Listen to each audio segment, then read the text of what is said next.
Today we discuss, can the vegans be stopped? Tim. So to start here, neither of us are here are vegans to start with, and I hope the vegans can be stopped because I do eat meat and I do think it's good to eat meat or at least some amount of meat. And I do think the vegan movement is growing in the West, France, United States, Britain, Canada. I think the numbers are growing here. There is a sort of 5 year mark on you see vegans after about 5 years. They sort of drop off here, but of course there are plenty of vegans that seem to stick around longer, whether they're lying or not, and actually secretly eating meat, and so to speak, cheating on meat is a good question here. But I hope they can be stopped. But I do think their arguments are better than a lot of the people think they are.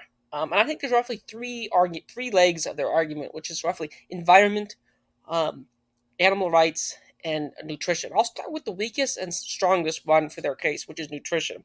Um, is veganism as healthy as a more balanced diet or a carnivorous diet? Well, I will say veganism is more healthy than like what going to eat McDonald's every day or KFC every day. I will say that it's probably more healthy than just drinking soda all day. There's plenty of things that veganism is more healthy than. I don't think it's if veganism requires you to like think about what you eat and take it seriously, you know, then yes, I would say veganism is more healthy than a standard diet. But the question is a meat good diet better than a vegan diet? I think yes, and the carnivorous people are very strong on this. Like it seems like if you take the worldview of evolution seriously or creationism and just use microevolution, it does basically the same work. Humans aren't pure herbivores, and that meat eating people look healthier. Now, again, it's a lot of epidemiology, like the sort of nutritional science is sort of a bogus science in a sense. It's a very a lot of there's a lot of stuff out there that who knows is the case. There's no controlled thing. We're not locking people into rooms and only feeding them lettuce or only feeding them red meat. If my guess is the people who only ate red meat would be much better off than the people who only ate plant foods.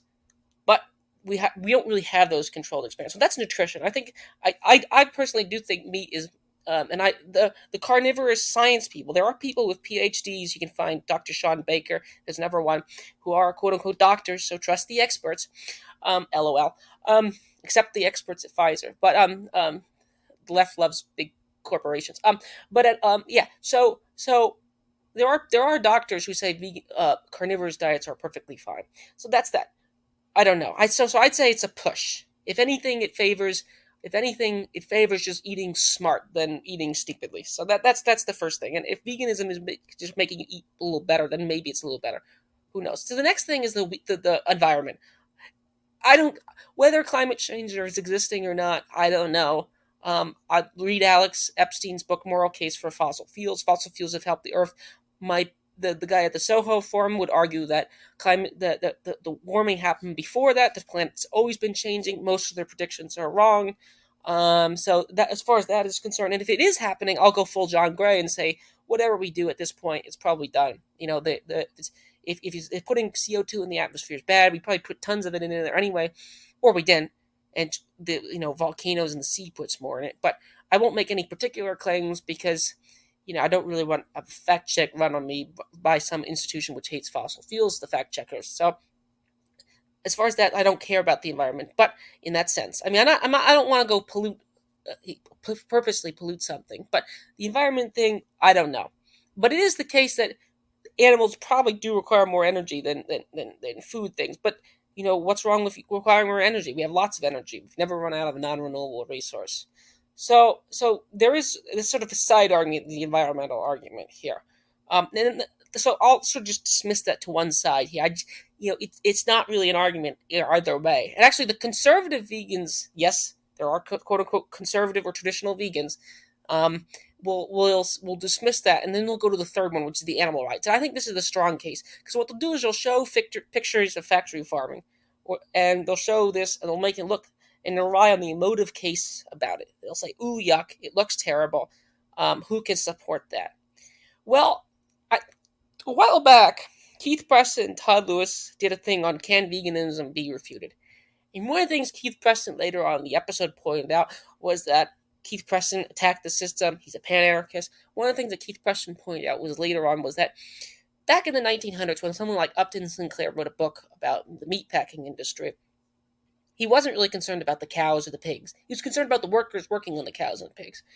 So Keith's insight was that veganism is a very modern or postmodern thing. It's not something that it's a fairly new concern. Because animals used to be worked in mines. They used to be pull people's weight around. They were the primary food. I mean, this is why fossil fuels are useful. This is why fossil fuels are useful because we don't have to use animal power anymore.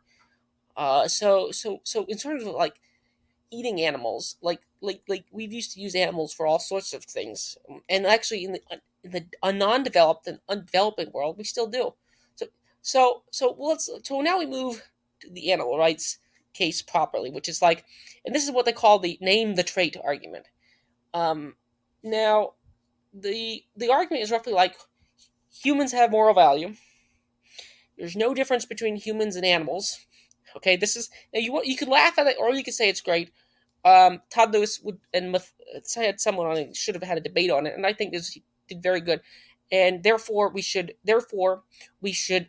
treat animals the same way we treat humans by not murdering. So anything that you think is wrong to do to a human, you think is wrong to do to an animal. That's what the vegan case is. Now the question is on burnings of proof. So I think the best argument is to say, well, it hasn't been demonstrated that animals and humans are alike. Now, there's some ways out of this. You can say nihilism, that no one has rights. And interestingly enough, vegans tend not to be... The Christian vegans are going to be the most difficult ones to go after. But most vegans aren't Christians, so that's not really a problem here, or theists, generally.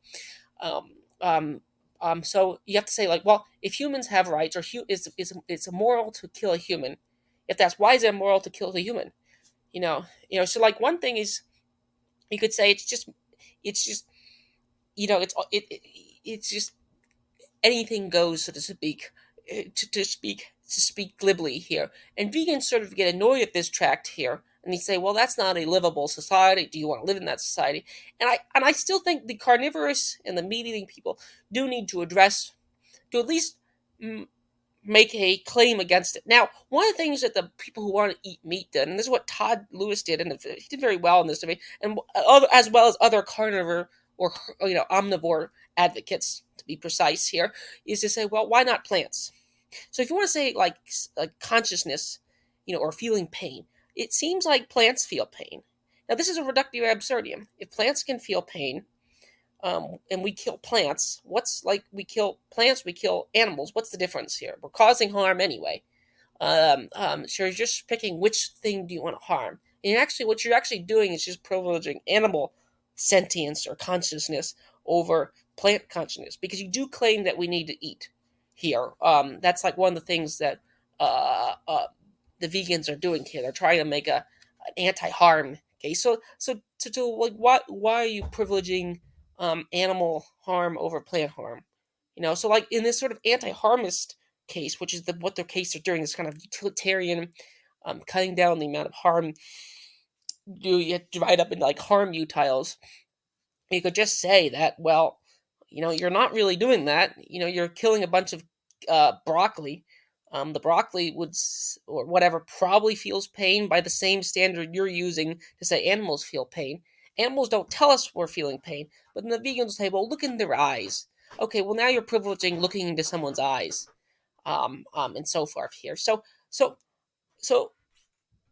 the emotive case in favor of veganism against like factory farming is stronger than you.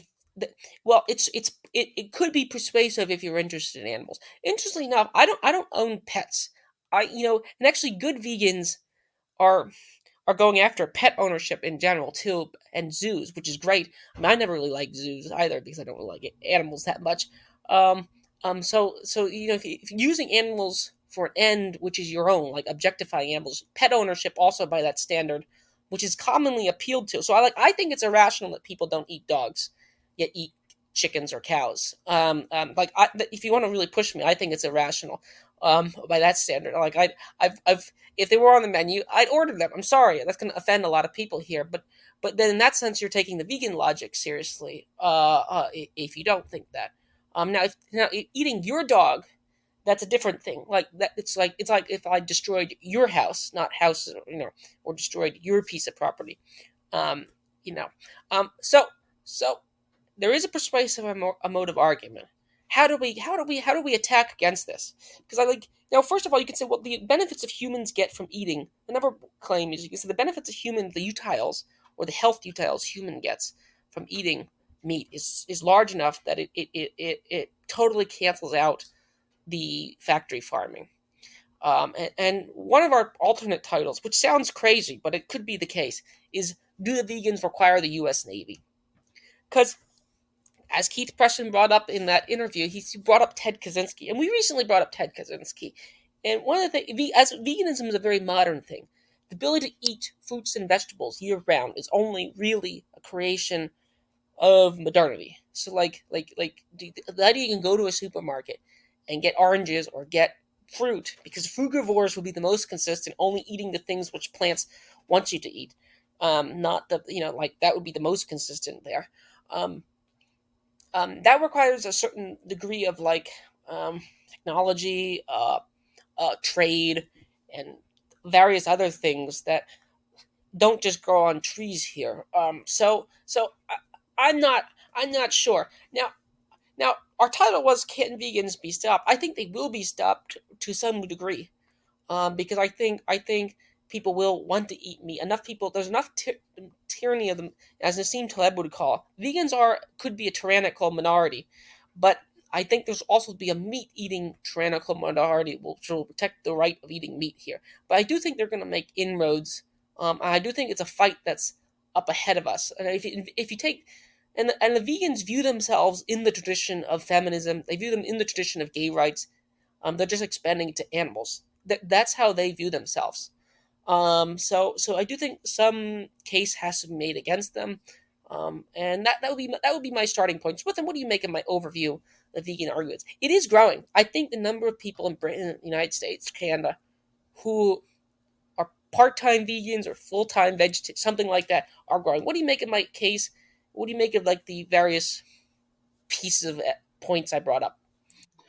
I think you're correct that there are generally three arguments for veganism, and I do think it is growing. So let me respond to the vegan arguments in reverse order. So start with what you might think is the strongest one, which is the sort of like the vegetarian argument, really, which is just taken a little bit further, um, which is you know, animals feel pain. Pain is bad, therefore we should stop hurting animals. Is essentially the claim. Um, the problem is, as you pointed out, whilst it's not the case that the plants have the appropriate nervous system to probably feel pain and be conscious in the way in which, animals seem to have a certain level of consciousness. They're aware of their own existence, which plants don't seem to have. And and they don't seem to have the sort of same nervous system to have pain, but they still do recognize their environment in a certain ways. I mean, the Venus flytrap is a good example of that. Um, and they do seem to exhibit something you could call pain-like responses or distress of some description. Now, obviously, this is highly anthropomorphized, but it is something similar to that. And the question is, well, is that bad? I mean, well, this is the whole crux of the sort of animal rights position. Is that, well, you can't do anything which is good for everybody. I mean, if I cut the tree down so I can protect an animal from um, another animal that could kill it, then that's going to be bad for the tree. I mean, there's loads of the trees, vegetables. If I pull a plant out of the ground, that's bad for the plant because the plant dies. As you said, the frugivores are the only ones, or the fruitarians are the only ones who are vaguely consistent here. Um, what is good for something is determined by the nature of that thing, and everywhere and always you're going to be acting against the interests of some things. I mean, the best example is like bacteria. It's like, oh no, the Black Death, we can't kill it because Black Death is alive and it's a thing, and so we should keep it alive. It's like, well, what if it's killing us? So the idea that we should just respect life per se seems to make little sense. You could then say, well, what we care about is pain. But then the question is, well, why pick out pain? Pain seems to be somewhat arbitrary as to something to complain about, um, because um, because it's just a part of general flourishing of beings. Why prioritize it over anything else? Why prioritize pain over maybe restriction of movement to some extent, which would inhibit its flourishing, but not necessarily be painful in some ways. Also, as well, even if you just did focus on pain, well, I'm pretty sure there's relatively painless ways of killing animals, and if pain is the only problem, assuming that there would be a perfectly like painless way of like, or like a trivial amount of pain so you kill the animal, then the question is, well, why would that even be bad on the pain sort of pain barometer? So I think that pain is essentially an arbitrary category. And that's not to say that pain doesn't matter per se, because it does seem to be the case that what you could refer to like higher level animals or animals over plants, it would seem to be, or put it this way, it would seem that you couldn't torture a tree, but you could torture a dog. I mean, that would seem to be a reasonable distinction. That you couldn't say that you could torture a tree. So there seems to be a difference in certain respects.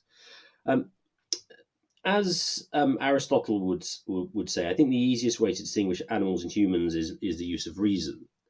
Now, why does reason matter? Well, reason matters because you can only really be a moral agent if you have reason. Because what does it mean to have like moral actions? As is quoting David Oderberg, knowledge and action are the essential objects of ethics. What the person wants to be moral or act morally has to aim at. So it's only beings that have sort of rational function can reflect on their ends and then try to figure out how to achieve them. Now, since animals don't have those functions, they're not part of the moral community, and so therefore, it's not therefore immoral to eat them, because it's not immoral in that sense, because then you can't, as it were, well, that's not to say you can't act immorally against somebody who is not a moral agent, but it's clear that animals are therefore not moral agents in that sense. Now, some people have claimed, well, oh no, but animals have language. Now, this is Nick from Ed Fazer quoting Karl Popper. Karl Popper distinguished 4 types of language. One, the expressive function, which involves the outward expression of the inner state. The signaling function, which adds to the expressive function the generation of a reaction in others. The descriptive function, which involves the statement of a complete thought of the sort that might be expressed in a declarative sentence. And finally, the argumentative function, which involves the statement of an inference from one thought to another. Now, you can plausibly make an argument that the expressive function and the signaling function animals have.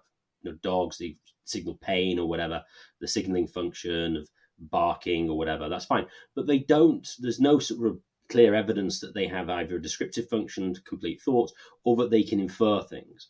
And so from that basis, they don't have reason.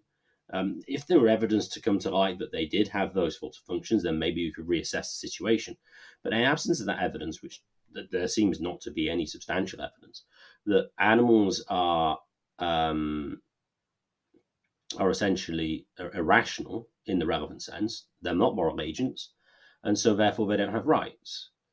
Consequently, the view that the vegan takes that really humans and animals are essentially the same is false, and there is a categorical difference between humans and animals, and humans are moral agents, animals aren't, and therefore humans need to be privileged over animals. Now, that doesn't follow from that there is no sort of obligation that you could argue humans have to animals, but then they are not moral agents, and you can't use sort of like the rights argument as to why they shouldn't be eaten. In that sense, taking on to the environmental one, as you raised, whilst it's really not obvious whether or not it's good for the environment. Well, for one thing is, as I mentioned before, there's no one thing that is good for the environment, because the environment doesn't exist as a whole system. Well, it exists as a whole system, but essentially it's uh, essentially it's something that consists of lots of competing interests. That is the interest of the tree, the bacteria, or whatever. So it's not immediately obvious what is good for the environment. Now, what really are people, I think, are thinking about when they say it's good for the environment is ultimately, is it good for humans? And then it's like, well, then you're going to get into the health questions, and then you're going on to overall sort of standard of living arguments. So it's not immediately obvious. And also, animals can eat things that humans can't eat.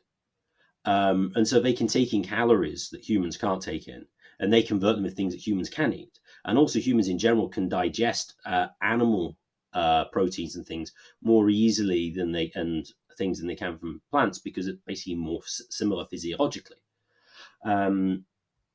So the environmental argument is really pushed into really with the health argument and the overall standard of living one, because there is nothing that is good for the environment per se. You can say things are good for bacteria, they're good for certain plants, they're good for certain animals. Oh, and one last thing.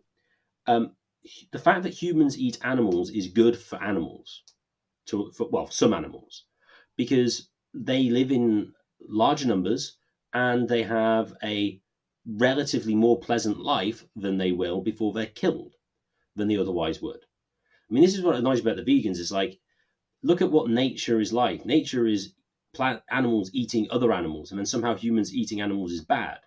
It's like, I thought we were just supposed to be part of the ecosystem, but then we kind of treated as some sort of like quasi sort of angelic beings who should be above nature, even though, as you pointed out, most of the vegans are atheists. Um, so um, I would say that eating meat is actually good for animals up until the point they're eaten, but we shouldn't ignore that. The sheep might be living and flourishing as a sheep better because we farm them and eventually eat them than we otherwise would do if we just thought, well, sheep is kind of annoying and in the way and eat stuff that we were trying to grow. The sheep are trying to eat the broccoli. We've got to kill the sheep to get rid of them. So on all three counts, I think the vegans are wrong. So I'll start here with picking up where you left off about animals being in the ecosystem. It's been found that like if you kill off the sharks and the whales, certain things about the lower parts of the food ecosystem, the natural ecosystem will go awry because the top predators consume large amounts of the other predators, and so to speak. So some amount of killing seems to be necessary here. In certain parts of the United States, I assume elsewhere, certain deer, deer, for example, are overgrown and they'll eat out. Like if you just let the deer populations run amok, you'd probably eat all the bushes out or something like that, and they would die. So the deer would go to death here. So as far as like hunter gatherers are concerned, because I think there's a sort of primitivist stance within vegans, as mainstream anthropologists and natural historians will argue. Again, you can dispute this if you want, but they would say that they hunted to extinction large amounts of the megafauna. So this is where humans seem to be historically carnivorous here, because that's the only food that was available year round at all times. Like there's no food available in the north. You can't grow an orange or anything in like northern Sweden or northern Siberia or Alaska or the southern hemisphere as well during the winter. So humans would just hunt the large prey. The protein would grow our brains here and so forth here. So there's that here. So it seems like eating some amount. If you don't eat certain population will just run amok here if you don't, cull, to speak, certain amounts of them. So why not eat them too? So I'll do the defending the undefendable tack here, and that's the thing that Todd Lewis in his debate didn't do, and he conceded to them, and I'm going to do it because I think if you want to make a pro-human case, you should have to do it here, and that's the case for factory farming here. Now, as I say, there's an emotive case against it. Watch the videos of it. I think your case here that animals would live a good life in there. Well, they probably wouldn't exist here. It's not clear that keeping like a pig in a cage, the pig's living a particularly. So maybe I'll grant them that. Okay, but here's the thing. here's the thing: the people eating that meat, okay, or drinking that milk, in theory, now again, all modern diets seem to be somewhat bad here, but you could probably blame the FDA. You could probably blame the food pyramid. You could probably blame the corn lobby. I don't like the corn lobby either. So I don't like the soy lobby either here in the United States. Screw FDR's New Deal. Screw Agriculture Protection Acts, to some extent. But also, screw environmental acts that make it harder for farmers to do things too. So like you have to go all the way here. Um, so so so if humans can get for if humans via labor time, we just did an episode on exploitation here, via labor time or capital, if humans can get more utiles of enjoyment, not that I think that utiles of enjoyment is a real thing here, out of um growing a pig in a basically a factory farm and eating it, then the case can be made. It's it's it's kind of similar to the pro-choice abortion argument, insofar as like, well, that the benefit of the woman killing the child overthrows the benefit of the child's rights here. Now, I'm more agnostic than a lot of the on this question here, and I do think there is a sort of parallel here. Now, you could say, well, the fetus has a potentiality to be human and a potentiality to be reason. The animal doesn't have the potentiality to reason. That's sort of an aside here, but I do think that like if you're going to go full utilitarian here, you get into these weird things. Like John Gray John Gray is sort of like this sort of philosopher of some variety here. He's hard to categorize here. And he said like if you let's say headaches are a 0.01. I get headaches from time to time, and let's say we'll think of a hypothetical. Let's say we experiment on 1,000 people, did brutal experiments on giving them headaches and seeing how to find a cure for headaches. Okay, and so would you do this exactly? And if we could, and all the utiles of those people getting out of the headaches, would the harm done to the people having the experiments done outweigh all the benefits of the people having no headaches? Well, that's a sort of strange calculus here, but like in in these cases, it's just not entirely clear. I say that a lot here on this show, but it's not entirely clear which way is the the more pertinent way. And I'm going to go back to the claim that vegans still kill plants. But many of the traits that vegans name about animals are also true of plants. So eventually, humans have to kill something to live, whether it be plants, whether it be microbes, whether it be bugs, whether it be tissue. Because if you're just going to say tissue, because tissue seems to be alive too, in some sense. So if you're just going to grow tissue on a stick, so to speak, you're still seeming to kill something here. So I think there's a lot of anti-humanism at work within the vegan movement. They don't like humans. Most of them do happen to be pro-choice, by the way, when it comes to those globs of cells that seem to feel pain here. So they don't. Oh, and Peter Singer, who himself isn't a vegan, thinks there is a case for animal rights, but not necessarily infants or fetuses, whatever you want to say here. So there's the reductio absurdum problem there, and we just seem to have to.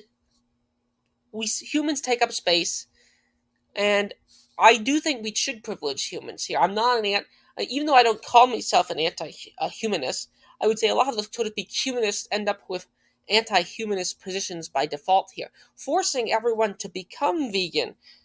This is another thing here where it sort of mirrors, like, let's say some other. If you want to say eating animal meat is a vice, so let's say it's not morally preferable. Well, you do have the problem of forcing everyone else to follow your commands here. And that's another particularly pesky issue for vegans here. It's fine and good if they want to be vegans, but they want to, and they, as in vegans, in theory want to make it illegal here. Because if you say it's murder, you want to imply that people killing animals is also murder, and so forth. And then you have to sort of enforce your will upon everyone else. And again, it's probably the state here. So some anarchist libertarians will try to make the case that if the NAP is true or libertarian anarchism is true, Therefore, you should be vegans here. And the reason is they're rights bearing creatures and you're going after them. Well, you haven't demonstrated they're rights bearing creatures. And it seems like you have to kill something that's alive for you yourself to continue living. So maybe the real position is either breatharians, or I think that's what the term, or suicide. That's the real position you have, like, which is like, if because as you were stating, there's no such thing that's good for everybody here. The anti-harmism eventually reaches an end where it seems like some amount of harm is baked in to living. That would be my point. So, what do you make of that claim here? What do you make of the anti-humanism that seems to exist implicitly or sometimes explicitly in vegan arguments? Like, people get enjoyment out of eating meat. It seems like the carnivorous people, like there's these giant bodybuilders who seem like in peak physical conditions. Yes, you can find vegan super athletes. I'm not denying that, but you can also find carnivorous athletes, and I think those people who did, if they just ate vegan diets, would actually be unhealthy here. So they might not exist here. It could be that human health is just heterogeneity, and that different segments of the population throughout the world have different nutritional needs. So I do think there's nothing to help. There's no public good that's good for everyone. What's good for the tigers is not good for the zebras. So Swetha, what do you make of the anti-humanism? I think the anti-humanism is clearly there. This is true of sort of the environmental cultists. I think it was Bill McKibben, but I could be misremembering this. He, or at least other environmentalists have basically likened humans to a virus, and we've done all this harm to the world, and basically the world would be better off without us. Um, what so because what you could say is with vegan diets, what you need is massive to allow them. You need sort of like industrial farming, these massive wheat being grown and it being able to be exported from places like Russia, Ukraine, and Argentina. There were three large, I think, exporters of grain in the world. So we can do all these lovely sort of whole grain things from them. But I mean, then the vegans would come up with the claim that, well, and I think a lot of it's true of a lot of environmentalists, what they're really interested in is population reduction. Um, they think, well, humans have too much of an impact on the environment as a whole. And so, yes, whilst what you're saying is true, I mean, what we really need to do is to engage in voluntary or not voluntary population reduction so that then we can have this small scale human community living in harmony with nature, eating a vegan diet. I think that's what some of them might actually end up saying. So effectively end up being primitivists of some variety, or at least pre-industrialists. I mean, Ted Kaczynski, I think, similar to Todd Lewis, would go, well, the pre-industrial period was okay. That's probably the best we can get to without sort of technology taking over and being our master. So that's one aspect of veganism. Oh, also, as well, you mentioned sort of like Sweden and stuff. What's interesting is that, and they'll hate this being pointed out to them, most vegans I know of or have ever come across have always been white. And if you look at certain societies in the world which eat almost entirely meat, they aren't white. They're the Eskimo, and they are various sort of like African tribes like the Maasai, who eat just exclusively meat. It's only the industrialized West which can eat grains in such a great quantity because of industrial farming. So there's very much a sort of evangelicalism, or sort of, you could say, cultural and gastronomic imperialism, which I'm sure somebody's written a paper on gastronomic imperialism. They like doing strange words like that together.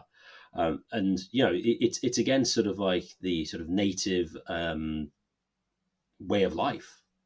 And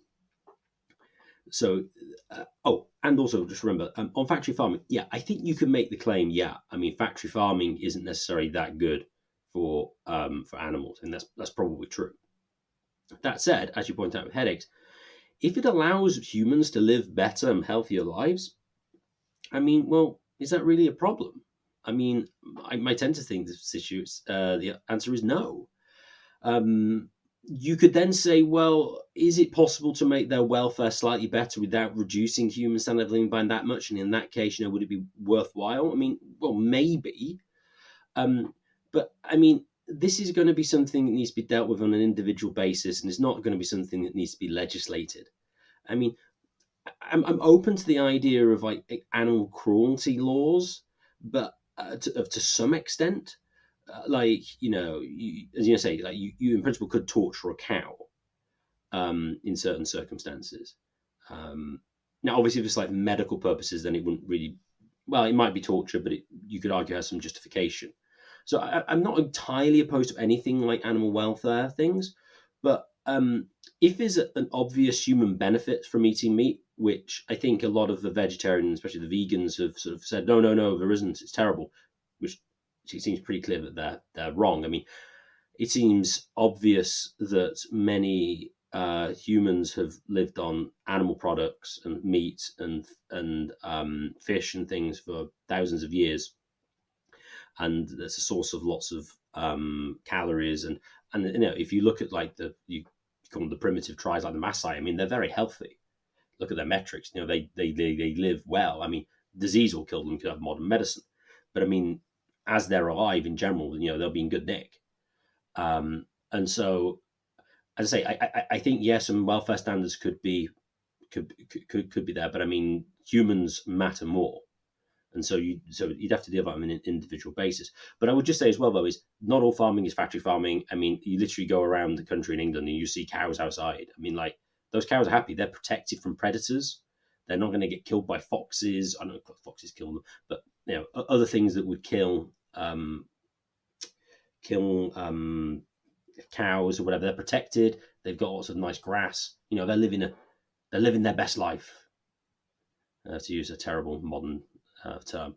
Um, so that'd be how I'd deal with those arguments. I do think vegans' mode of argument about factory farming is one of the strongest here. There's just point, ooh, yuck, this looks terrible here. I think the only pushback is say, well, the human benefits from it outweigh the human benefits of eating meat cheaply, outweigh so you actually need more. So maybe just have more fossil fuels and more free energy or cheap energy, and then we could get to a position where we could farm ethically. So forget. So actually, should drill more oil, have more nuclear fuel. So then we could all grow. We could all the meat eaters could eat quote unquote ethically sourced grass fed beef, where cows get to live outside for a good portion of their life here. And then you give them like some sort of anesthetic and then kill them here.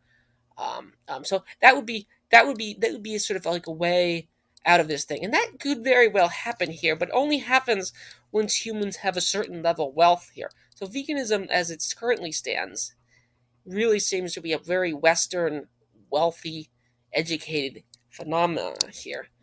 As I stated, I do think the diet of many Americans is terrible here, and if you just if you switch to a vegan, well-made vegan diet, like you'd probably be more healthy here. But that's like going from eating from the garbage can of like factory food to eating slightly better.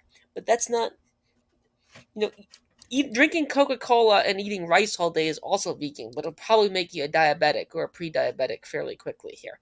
So there's certain pushbacks that the carnivorous people and the omnivore people do, and it's something that both sides don't really recognize here. Is well the carnivorous people do, but the nutrition science seems like a lot of crockery in insofar as you don't lock people in rooms and feed them only what you say you feed them. So like the example of controlled, there's so many variables here. You can get a study to say almost anything here. This goes back to like one of the reasons why I'm an Austrian libertarian in some sense. It's funny enough how you find these entails of all different things you don't think you would find them here. So when people say vegans are more healthier than such and such, there's always other factors at play. Like are they more healthier just genetically to begin with here, or they have a better environment to begin with? So I'm very suspicious. To be consistent, I'd be suspicious about both sides empirical data they'll throw out with respect to health here. But I think on an a priori level, it seems like humans have a need for meat, or at least some humans have a need for meat, unless you want to kill those some humans, because you can find the post-vegan horror stories. After about 5 years, a lot of people seem to get very sick from it, and that a lot of the pro-vegan people on YouTube don't like sort of hide this here. But there is a growing ex-vegan movement. They're sort of like ex-atheists or ex-communists in that regard. They're some of the best tools, the most best uh, things. So that's really stands my sort of case against it. I think people should think about it, because there is a phenomenon of street veganism here, and I think street veganism here is a something that, like, you have to deal with, because I oftentimes think I was once in Las Vegas and ran into a Calvinist preacher. I also ran into Mormon evangelicals on the street, and sometimes I like to be introverted, sometimes I like to be extroverted here. But I don't know if I could beat up until now. I don't know if I could beat a street vegan here, because they're going to rely on the emotive case about factory farming here, which on its face it's going to be difficult to hear. It's going to be difficult, and that's what Todd Lewis was forced to do. I think he did very well here, going through the logic of the case and name the trait here, because any trait you name goes applies to plants too here. So you have to be against hurting plants too. If you're going to be, if you pick a lot of traits that thing. So reason might be your caveat here, but then the vegans would respond, well, animals have some amount of reasoning. So, like, what is reason here? Like, apparently even things like octopus and, like, let alone crows and cows, can do some form of cognitive reasoning here. And it's like, okay, well, we're going to talk about higher reasoning here. So, it seems like at some point you do privilege something that would cut out plants from your things, which is entirely arbitrary. And not that I'm a plants rights advocate here, but I do think it's an interesting bedfellow is here, that in theory plants rights advocatism and carnivorous people in theory could enjoy each other's companies here. Not that there's really a plants rights movement, but in theory there ought to be here. And just as a final point here, I think consistency is useful here. It is like pet ownership, like pet ownership. There's this guy Earthling Ed. He's intelligent. I'll give him that, and he's more consistent than a lot of vegans. He's against pet ownership because you're sort of objectifying animals. So, like, if any vegan owns a pet, I would say, therefore, keeping a cat or a dog locked in your house or a small apartment all days is not much different than factory farming anyway. You're just sort of taking advantage of what we know about animal psychology. I think dogs just view humans as dogs.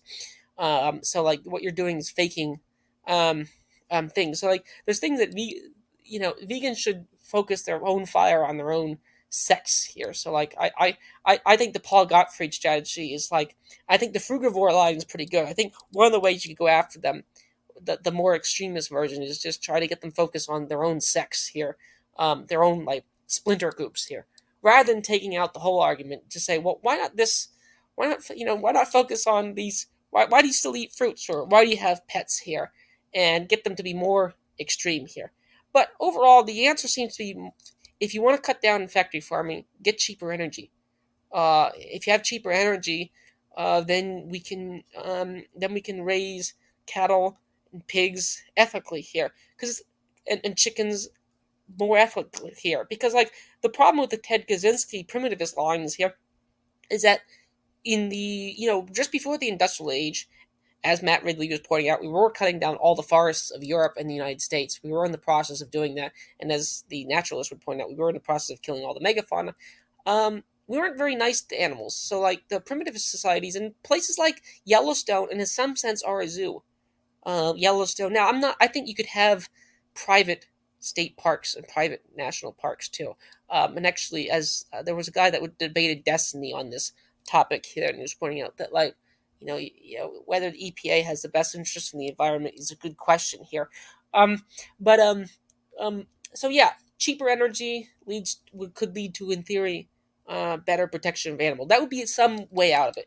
But I do think at the end of the day, harmonism is a morality. If morality exists, anti-harmonism is a very bizarre morality here, insofar as, like, it seems like some amount of harm is baked in the cake, and you're just privileging certain kinds of harm over other kinds of harms for no for no clear reason here.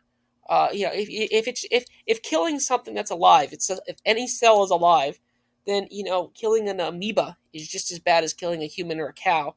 Well, then you don't really have a right to live in some sense. So, like, if vegans want to start, if vegans think humans are virus, maybe they should start with themselves.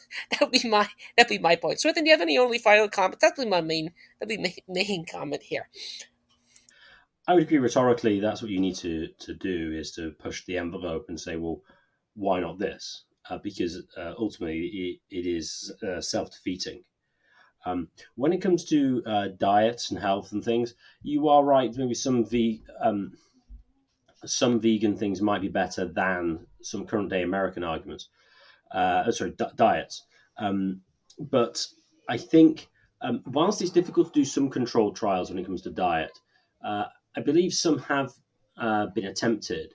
And also, sort of like diabetic patients who have gone on to sort of low carb diets. I mean, it's not that they change and like their blood sugars and things change in like years. It's pretty darn quickly.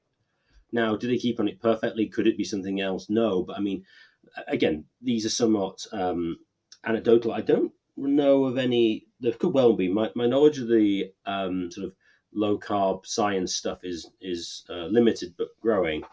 But there does seem to be evidence that you change your diet, your self-report, and it makes a big difference.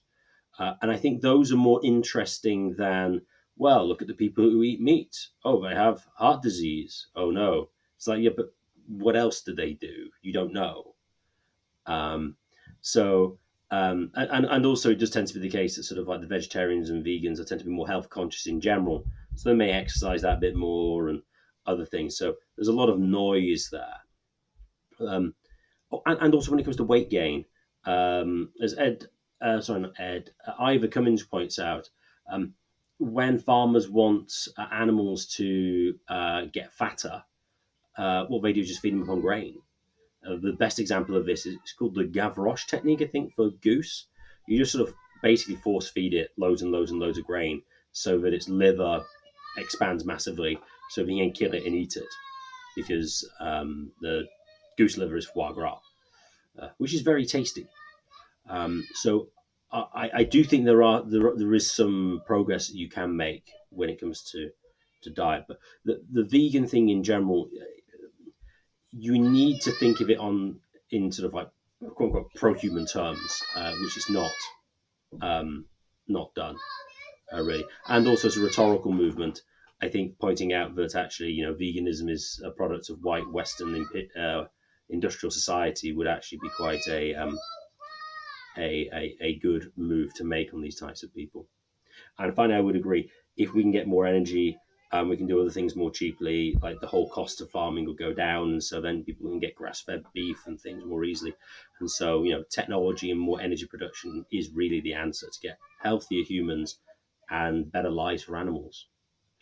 And with that, I'd just like to thank everyone for listening. If you've enjoyed this podcast, please share it with your friends and family, and subscribe to us on Podbean and on YouTube.